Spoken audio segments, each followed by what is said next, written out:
Natanong mo ba ang sarili mo kung bakit pinili ng Allah subhanahu wa ta'ala ang buwan ng Ramadan para sa pag-aayuno? Ang totoong karangalan ng buwan ng Ramadan, ito ang buwan kung saan ang Quran ay binaba ng Allah subhanahu wa ta'ala dito sa mundo.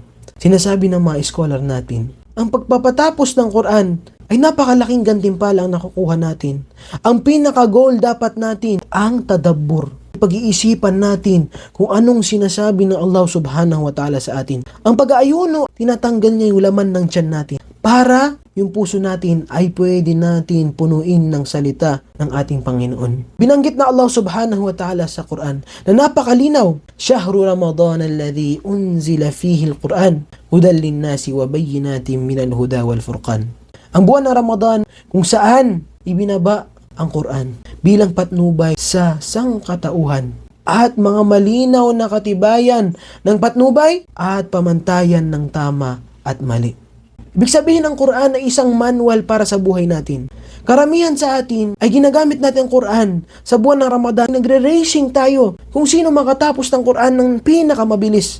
Ay binabasa natin ang mga letters ng ma-Arabic. Sa sobrang bilis ay wala tayong naiintindihan kahit isang salita lang. Na habang meron naman tayong gantimpala sa pagbabasa ng Quran, nawawala sa atin yung gabay ng Allah subhanahu wa ta'ala. Kaya itong Ramadan ay bagalan mo kapatid. Kung hindi ka nakakaintindi ng Arabic, magbigay ka rin ng oras para basahin yung ibig sabihin ng mga aya na binabasa mo. Mas mainam na babasahin mo ang isang page lang at iintindihin mo kaysa sa babasahin mo na napakaraming page. Pero sobrang bilis naman ang pagbabasa mo at walang pumapasok sa puso mo. Kaya wag mong hayaan na lumipas ang buwan ng Ramadan na hindi natin binibigay.